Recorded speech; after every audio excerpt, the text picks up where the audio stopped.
Oi, gente, tudo bem? Então, para a gente fechar esse conjunto de aulas desta semana, eu queria retomar com vocês um conceito que a gente vai utilizar logo mais, que é o conceito de massa atômica ou número de massa. Ele é um conceito importante para a gente conseguir determinar a quantidade de espécies presentes numa determinada amostra. Por que que isso eu estou te dizendo que é importante? Bom, imagina o seguinte, nós não conseguimos olhar para uma espécie química e dizer exatamente quantos átomos existem naquela espécie química. Então eu pego 10 gramas de sal de cozinha. Eu consigo afirmar quantos átomos tem naqueles 10 gramas de sal de cozinha? Não, não sei, eu estou trabalhando com a unidade gramas, eu não estou trabalhando com a quantidade de átomos. Quando eu pego 10 gramas, eu não faço, aqui existem tantos átomos. Não, eu tenho a unidade grama, eu tenho uma grandeza que é a massa. Então a gente precisa relacionar massa com quantidade de átomos presentes numa determinada amostra. E isso é importante porque, sabendo a quantidade de átomos presentes numa determinada amostra, eu consigo dizer efetivamente quantos daqueles átomos têm a possibilidade de reagir, quantos têm a possibilidade de se transformar. Quer ver? Um exemplo simples. Se você pega 10 gramas, se você escolhe para o seu painel solar o silício, né? Você sabe que a produção de painel solar, de energia solar acontece com a transferência de elétrons de elementos químicos para um determinado sistema, onde esse elétron vai circular e vai fazer funcionar um determinado aparelho. Então, se você tem 10 gramas do elemento silício, você consegue determinar quantos elétrons efetivamente você teria a possibilidade de produzir. Só que com esse valor de massa, talvez você não conseguisse determinar. Por quê? Porque você sabe que cada átomo de silício consegue fornecer 2 elétrons. Então, só com o valor de massa, eu não sei dizer quantos átomos tem. Quer dizer, você ainda não sabe dizer. A partir desta aula, a gente vai conseguir relacionar massa com quantidade de átomos. E aí a gente pode dizer, ó, se eu tenho tantos átomos, 10 átomos, 20 átomos, 100 átomos, 1000 átomos, eu consigo produzir tantos elétrons e esses tantos elétrons vão então gerar uma corrente, uma energia, uma potência equivalente. Tudo bem? Então a intencionalidade da aula de hoje é trabalhar com a relação entre massa de uma amostra com quantidade de átomos, quantidade de matéria presente nesta amostra. Então vamos lá. Aqui a gente tinha uma representação que eu já mostrei para vocês lá no final da aula sobre o modelo atômico de Rutherford, que é a representação que comumente a gente visualiza na tabela periódica ou uma simbologia mais comum para os elementos químicos. Então, o número de cima representa a soma do número de prótons e número de nêutrons de um átomo, é a massa que está no núcleo, e o número de baixo representa apenas o número de prótons desse elemento, ou seja, a soma do número de cargas positivas. Aqui só para ilustrar, né? Então, peguei um outro elemento químico. Então, o neônio 20 seria o número de massa dele, prótons, cargas positivas e nêutrons, espécies com carga neutra, né? Somados eu tenho o número de massa e o Z é o número de prótons desse elemento químico. O número de prótons é igual ao número atômico e se o elemento está com carga zero, significa que ele tem o mesmo número de elétrons. Então, 10 prótons, 10 elétrons. Ao serem somadas, essas cargas se anulam e a resultante é uma carga negativa ou uma carga nula de zero. Bom, mas se você olhar na tabela periódica, aqui está errado, tá? É molares, massas atômicas e massas molares.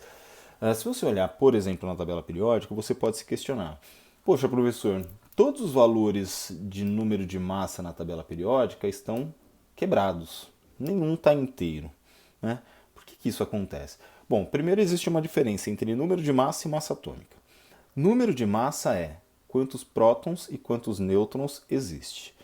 Número de massa é quantos prótons e quantos nêutrons existe. Massa atômica é a soma de da massa de todos esses prótons mais a soma da massa de todos esses nêutrons. Então, vamos exemplificar assim, ó, quantas pessoas existem na sua casa, né? Existem 3 mulheres e 4 homens, né? Então, se você somar, você tem 3 com 4, 7 seria o número de massa. Agora, qual é a massa dessas pessoas que existem na sua casa? Não vai ser 7, vai ser a massa de cada um somada com a do outro. Né? Então, a massa das 3 mulheres mais a massa dos 4 homens somada. Então, é diferente. Então, o número de massa é a quantidade de partículas que existe. A massa é o quanto essas partículas pesam, ou melhor, o quanto essas partículas têm de massa efetivamente. Mas por que é um valor quebrado? Né? E por que esse valor geralmente é próximo ao número de prótons somado ao número de nêutrons? A gente vai entender. Então, primeiro, por que é um valor quebrado? Tem relação com um fenômeno natural, um fenômeno que existe na natureza, em que os elementos químicos, muitas vezes, eles aparecem na natureza com mais de uma massa. É como se eu tivesse, eu tenho um elemento químico com o mesmo número de prótons, então no caso o neônio 10, né, que é o número que identifica ele, só que um neônio tem um nêutron a mais do que o outro, então a massa dele vai ser um pouquinho maior. O outro tem um nêutron a menos, então a massa vai ser um pouquinho menor. Então eu preciso considerar todos esses neônios existentes na natureza para calcular a massa média. Né? Então eu tenho o que a gente chama de elementos isótopos. O que são elementos isótopos? É o mesmo elemento químico, só que com massas diferentes. Então eu tenho 2 neônios, né? Número atômico 10, então o elemento químico neônio, só que um tem massa 20, o outro tem massa 21. Ou seja, um é mais gordinho do que o outro. Então eu tenho elementos que eu chamo de isótopos. Mesmo elemento, só que massas diferentes. Então alguém tem um nêutron a mais do que o outro. Né? Um dos elementos tem um nêutron a mais, um dos átomos tem um nêutron a mais. E aí eu preciso considerar. Por exemplo, na natureza, o neônio de massa 20, ele existe em 90,92% dos casos. Então se eu pegar uma amostra de neônio, né? Então 200 gramas de neônio, 90% dessa massa vai ser de neônio 20, 0,26 de neônio 21 e 8,82 de neônio 22. Então eu faço um cálculo médio, né? Então a massa do elemento vezes a porcentagem que ele existe, mais a massa do outro isótopo vezes a porcentagem que existe, mais a massa do outro isótopo vezes a porcentagem que ele existe na natureza, e divido por 100%. Se você fizer esse cálculo aqui, você chega no valor que está expresso na tabela periódica. Tá?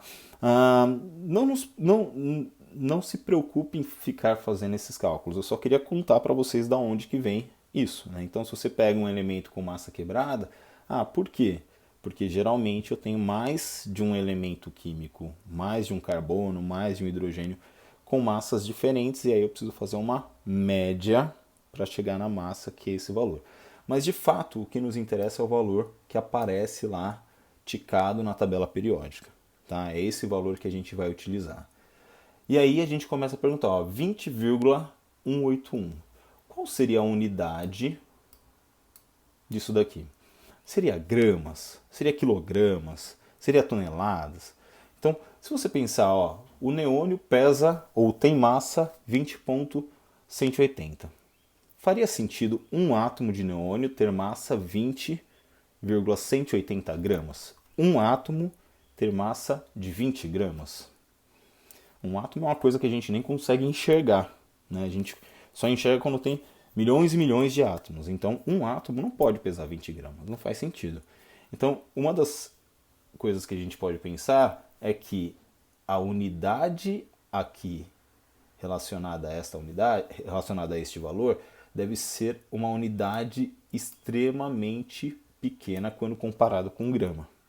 Então, se a gente relacionar com grama, deve ser algo muito pequeno, porque está medindo a massa de um átomo. Essa massa seria a massa atômica.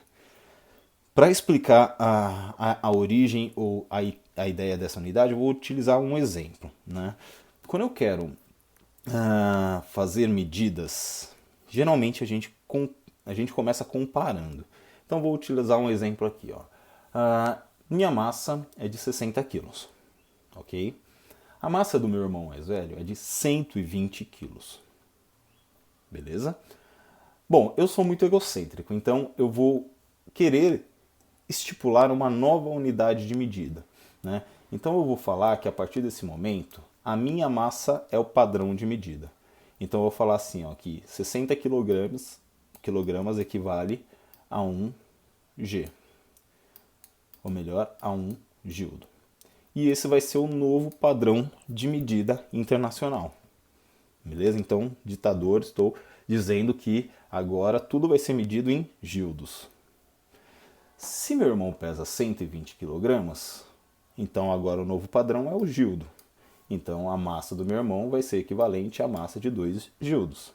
Se minha sobrinha pesasse 30 kg, a massa dela seria igual a meio, aqui quilogramas, né?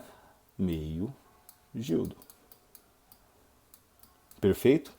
Então, toda vez que eu estipulo um padrão de medida, a massa das outras substâncias, dos outros materiais, vai ser uma massa comparativa com este padrão de medida. Se eu estipular que 1 gildo é o padrão de medida atual, né, porque eu sou egocêntrico, porque eu quero que tudo seja em função de mim, né, então eu vou dizer que tudo agora vai ser medido em gildos. 1 gildo, meio gildo, 0,25 gildos, 50 gildos e aí vai. Por que eu estou falando isso? Quando eu tenho os átomos, você concorda que eu tenho uma espécie extremamente pequena, extremamente difícil da gente medir a massa? Então não dá para eu olhar e falar assim, ó, vamos trabalhar com gramas, com quilogramas, porque gramas e quilogramas a gente tem unidades macroscópicas, né? Então começou-se a se estabelecer um comparativo entre elementos químicos. E dá para a gente entender isso com uma analogia, com uma simplificação. Bom, se eu pego a massa de hidrogênio e a massa de carbono, elas são diferentes. Quantas vezes são diferentes? Então, se eu colocar um carbono na balança, quantos hidrogênios eu preciso colocar em cima para equilibrar o outro lado da balança? Então, ó, um carbono, eu precisei colocar 12 hidrogênios. Então, eu posso afirmar assim, ó, que para cada um carbono, eu tenho 12 hidrogênios, certo? Tudo bem? Então, para cada um carbono, eu tenho 12 hidrogênios. Se eu falar que a massa de um hidrogênio é uma unidade, então a massa do carbono serão 12 unidades. Porque eu precisei de 12 vezes isso daqui para equilibrar, para medir a massa do carbono. Então, um hidrogênio seria equivalente a uma unidade. E um carbono seria equivalente a 12 vezes essa unidade. Eu tenho 12 vezes mais massa no carbono do que em um hidrogênio. Então a massa do carbono é igual à massa de 12 hidrogênios. Ou a massa do carbono passa a ser 12U, uma unidade aleatória. Um amplo estudo foi feito para se escolher qual seria o elemento de padrão de massa. Hoje a gente tem o carbono como sendo o elemento de padrão de massa, né? Mas a gente estipula que uma unidade de massa atômica, que seria o valor, a medida que a gente utiliza para medir a massa dos elementos, dos átomos de um determinado elemento químico, ou em uma molécula, ou em uma substância, esse 1U, né, seria equivalente, hoje em dia, a aproximadamente a massa de um próton, ou a massa de um nêutron, né, já que ambas têm aproximadamente o mesmo valor. Tá? Então, essa unidade de massa atômica seria a unidade de um próton, o valor em massa de um próton ou de um nêutron, e a partir do número de prótons e do número de nêutrons que o elemento tem, a gente determina a massa deste átomo, do átomo deste elemento, e aí se a gente tiver vários átomos conectados numa molécula, a gente determina a massa de uma molécula, e a gente pode trabalhar com conjuntos dessas moléculas para chegar numa unidade tátil, numa unidade mensurável macroscopicamente. Então, se você pensar assim, ó, uma unidade de massa atômica é um valor extremamente pequeno, 1,67 vezes 10 elevado a menos 27 kg. É um valor imensurável do ponto de vista de fazer a medição numa balança, num instrumento de medida. Então, eu não consigo trabalhar com um elemento ou com um átomo de um determinado elemento. Pode ser o elemento mais pesado, ainda o valor vai ser um valor extremamente pequeno. Então nós iremos trabalhar com um pacote, né? Com um conjunto de átomos de um determinado elemento. Se eu pensar aqui, ó, que uma unidade tem esse valor aqui em gramas, 10 elevado a menos 24 gramas, eu não tenho uma balança com sensibilidade para 0,0000167 gramas. Então eu vou trabalhar com muitas unidades, ou seja, eu vou pegar muitos elementos até chegar num valor que eu consiga pesar numa balança, que eu consiga ter uma indicação de uma balança. Aí eu pergunto, quantos átomos ou quantas unidades de massa seria necessário para eu poder trabalhar com um valor que eu consiga medir macroscopicamente, né? Que eu consiga medir numa balança. Por exemplo, balanças medem até 10 elevado a menos 5 gramas. Então precisaria trabalhar com uma quantidade bem maior para poder multiplicar essa massa. Então, uma unidade é isso. Se eu trabalhar com várias unidades, eu consigo talvez transformar esse valor de 10 a menos 24, né, multiplicá-lo por um fator que transforme num valor mensurável. Opa, calma, só um detalhezinho. Nesse slide que eu estou mostrando agora, no começo, está aparecendo um valor de 6,02 vezes 10 elevado a menos 23. A gente precisa fazer uma correção, é 10 elevado a 23, sem o negativo na frente. Então, 6,02 vezes 10 elevado a 23. Continua com o Gilda aí. Bom, vamos fazer um exercício, né? Uma unidade vale esse valor. Se eu pegar 10 unidades, quanto que valeria? Então, se uma unidade é 10 elevado a menos 24, duas unidades vai ser 10 vezes isso daqui. Concorda que essa multiplicação aqui vai dar 16,7 vezes 10 elevado a menos 24. Eu continuo tendo um valor extremamente baixo, ou seja, continua sendo um valor não adequado para a gente medir macroscopicamente. Se eu pegar 1000 unidades, 1000 vezes esse valor, continuaria, ó, se eu tirar 3 zeros daqui, né, aqui é a mesma coisa que 10 elevado à terceira. Aqui, se eu multiplicar 10 elevado à terceira por 10 elevado a 24, menos 24, ficaria 10 elevado a menos 21. Ou seja, ainda ficaria com um valor extremamente pequeno, né? Ainda não daria para medir numa balança. Então, olhando por essa lógica, você poderia pensar quantas unidades eu preciso, por quanto eu preciso multiplicar a unidade de massa atômica para que eu transforme esse valor em gramas num valor aceitável ou num valor mensurável macroscopicamente. Esse número aqui foi um número que foi proposto por um pesquisador, por um químico chamado Amedeo Avogadro, né? E esse valor aqui é o valor que, ao ser multiplicado pela massa atômica, faz com que a conversão dê exatamente 1. Como assim? Bom, se eu pegar uma unidade, eu tenho algo em torno de 10 elevado a menos 24. Se eu pegar um montão de unidades, 6 vezes 10 elevado a 23 unidades, qual que é o valor de massa em gramas que eu teria? Essa é a continha. Se você fizer essa conta, ó, 6 vezes 10 a 23 unidades vezes o valor individual de cada unidade, essa conta dá aproximadamente 1. E aí a gente converteu em gramas. Conclusão. Eu não vou trabalhar com uma, com duas, com três, com 20 unidades. Eu vou trabalhar com este valor, 6 vezes 10 elevado a mais 23 unidades de massa atômica. Certo? Então eu vou trabalhar com um pacote. Toda vez que eu tiver esse pacote com 6 vezes 10 elevado a 23, eu digo que eu tenho 1 mol de espécies. Então o que é um mol? É uma quantidade de matéria em que em que está contido 6 vezes 10 elevado a 23 partículas. Se eu estiver falando de 6 vezes 10 a 23 unidades de massa atômica, então 1 mol equivale a 6 vezes 10 a 23 unidades de massa atômica.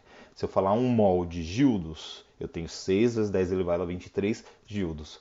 Só que por que não faz sentido eu falar em 1 mol de gildos? Porque a minha massa já é mensurável macroscopicamente.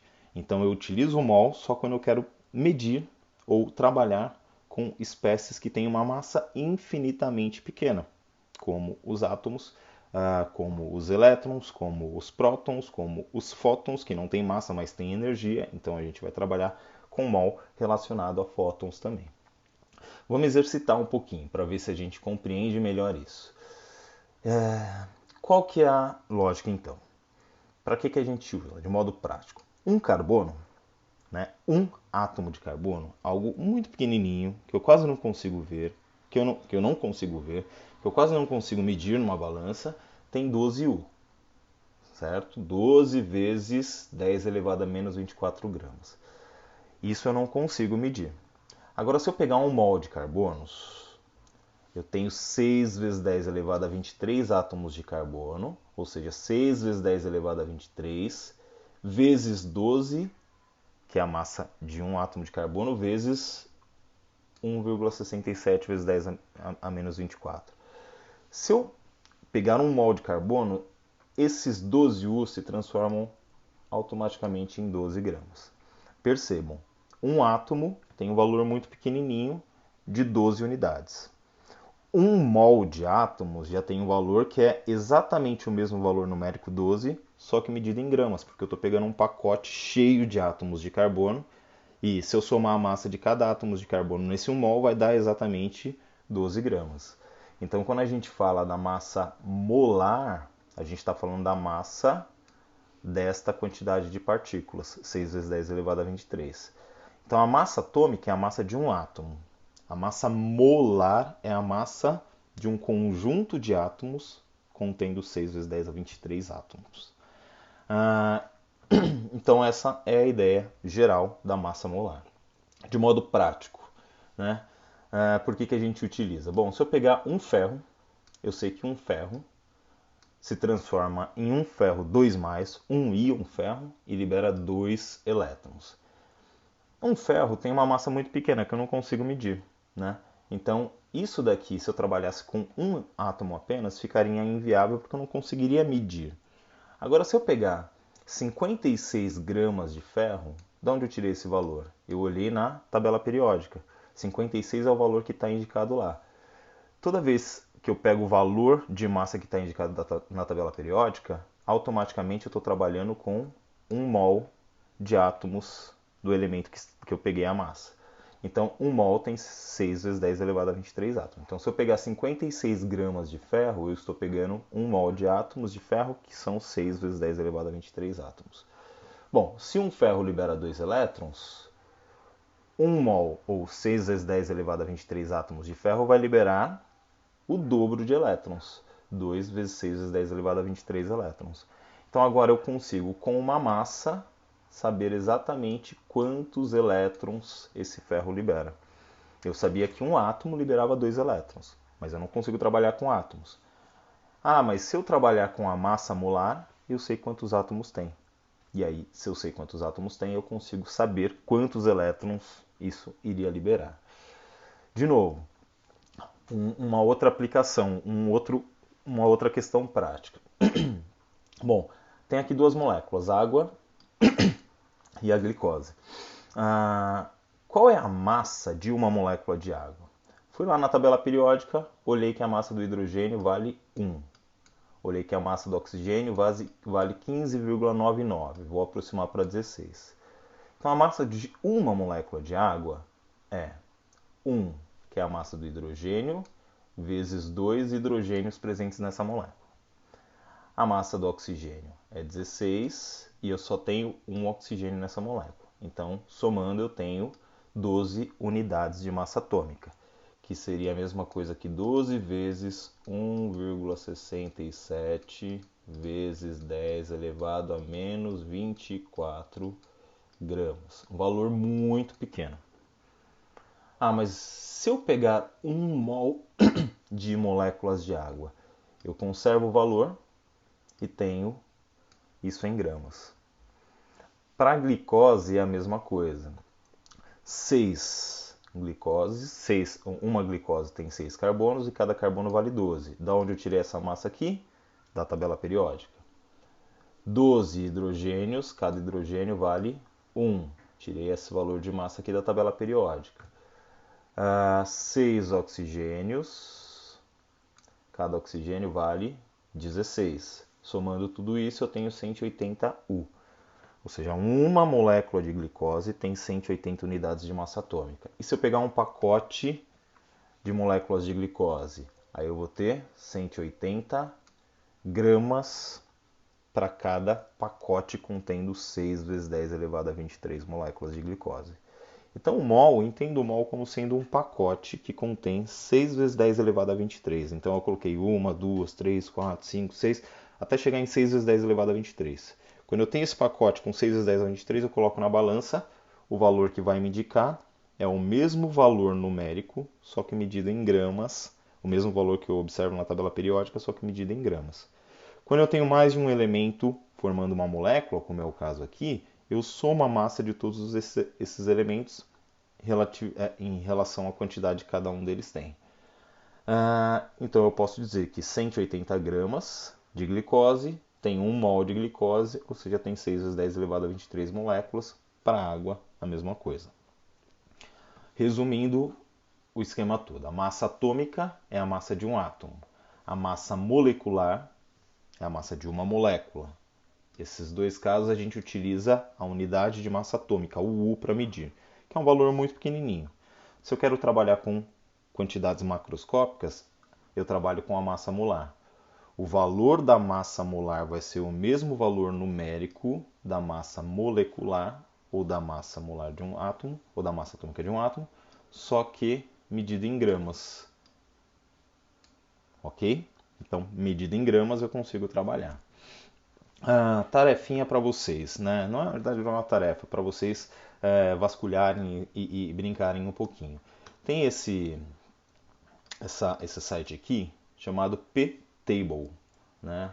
P-Table, table de tabela. Então, ptable.com, né? Aqui ele tem uma tabela periódica interativa. Então, você consegue ver as características dos vários elementos. Então, por exemplo, se eu clicar aqui, eu quero conhecer um pouquinho mais do silício. Talvez vocês tenham lido bastante sobre o silício por conta das placas de painel solar. E aí, ao clicar nele, ele me dá toda a história do silício, as características. Ele te joga para uma página da Wikipedia sobre o elemento químico. E aqui você tem os valores de massa, valor de número atômico, as classificações dos elementos químicos, algumas propriedades deles, né? Então você pode organizar por temperatura. Então, se eu esquentar esse sistema, a maior parte dos elementos acaba estando no estado gasoso, que é representado pelo vermelho. Tá? Alguns poucos a gente não conhece o estado, que são representados pelo cinza. Né? Se eu abaixar a temperatura, a maior parte vai se encontrar no estado sólido. Né? Então, dependendo da temperatura, eu quero saber, por exemplo, na temperatura ambiente, ali próximo dos 25 graus Celsius. Aqui está em 41 graus Celsius. Então, eu tenho quais são os elementos sólidos, quais são os gases, quais são os líquidos. Tá? Então, é bem bacana, dá para você vasculhar e fazer várias pesquisas em relação a isso.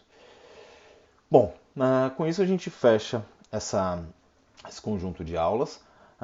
Tem a tarefa para vocês, tarefa de acompanhamento para vocês fazerem. Né? E essa semana, como eu vou falar posteriormente, é uma semana que a gente vai ficar sem atividades com novos conteúdos. A única coisa que você vai ter vai ser uma tarefa de acompanhamento e uma lista de exercícios sobre os assuntos, mas não teremos conteúdo novo essa semana. Tire essa semana para estudar aquilo que ficou para trás, para colocar em ordem ou tentar colocar em ordem os conteúdos das outras semanas de aula. Beleza? Então é isso. Forte abraço. Tchau, tchau.